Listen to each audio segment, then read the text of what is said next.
Il-ħadd ta' 22 ġimgħa matul is-sena. Sena B.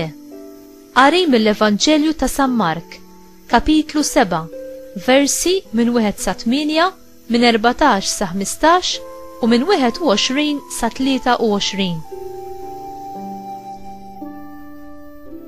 F'dak iż-żmien il-Farizej u xi wħud mill-kittiba li ġew minn Ġerusalemm inġabru ħdejh u raw li xi wħud mid-dixxipli tiegħu kienu qegħdin jieklu b'idejhom mhumiex indaf, jiġifieri mhumiex maħsulin. Għax il-Farizej u l-Lud kollha biex iħarsu t-tradizzjoni ta' missirijiethom ma jmissux ikel qabel ma jkunu ħasslu idejhom sewwa. Hekk ukoll wara li jerġgħu lura mis-suq ma jiklux jekk ma jinħasslux u għandhom bosta drawwiet oħra li baqgħu marbutin magħhom minn żmien għal ieħor bħalma huma il-ħasil tat-tazzi u tal-buqari u tal-ktili tal-bronz.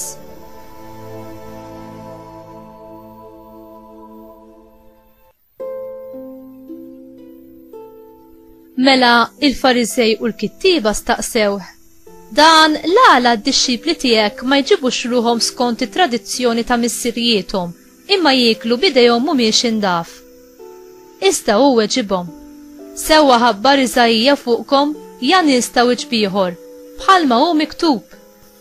Dan il-poplu biex xuftejn biss jagħtini ġieħ imma qalbhom hija l-bogħod minni.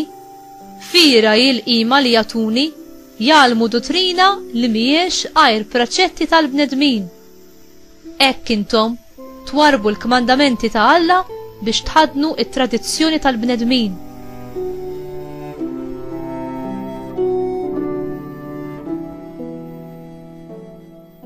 Reġa' sejjaħ in-nies lejhu qalilhom: isimgħuni intom il-koll u ifhmuni.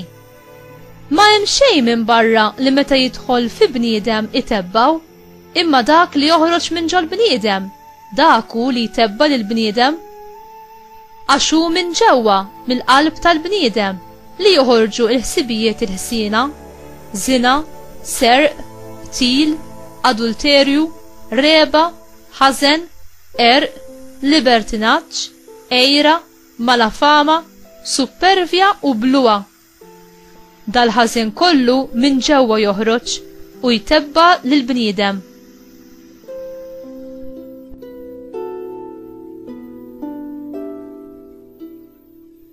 Il-kelma tal-mulej tifħili lek Kristu.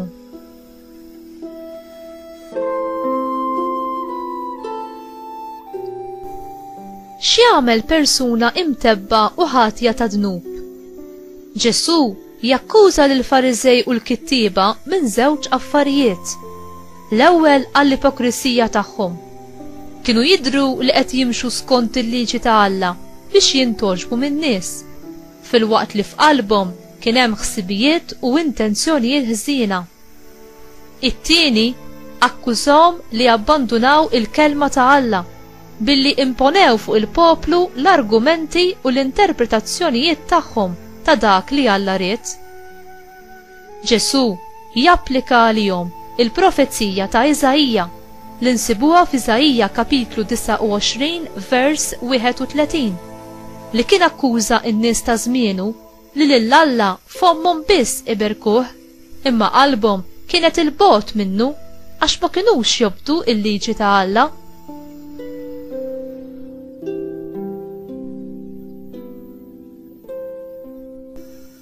Alla fil-ħnina tiegħu dejjem lest li joffrilna bla ħlas il-maħfra tiegħu, il-fejqan u l-grazzja li nelbu id-dnub u l-ħażen f'ħajjitna.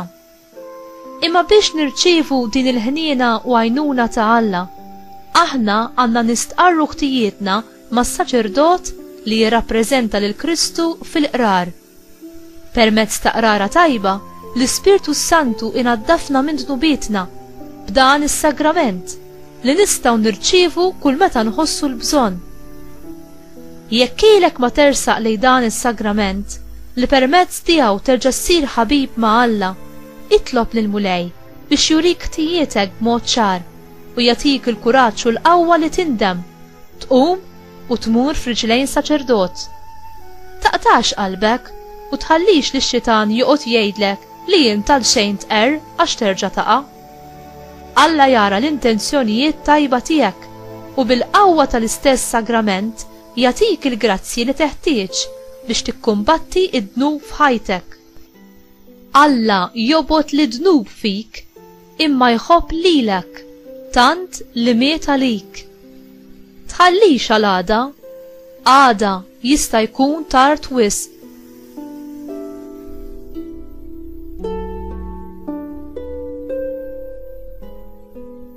Mulej, għatini l-grazzja li nersaq ta' spiss biex nirċievi il-maħfra tiegħek fis-sagrament tal-qrar u tħalli l-ebda skuża f'moħħi issom nil-bot milli nitħabbeb miegħek u ngħix b'qalb safja. Għażiża Ommi Marija, dawwalni bid-dawl ta' ibnek, ħalli f'ħajti qatt ma nagħti l-ġenb dawk l-affarijiet meħtieġa li għandhom iwassluni biex darba niġi ngawdikom fil-ġenna. Amen.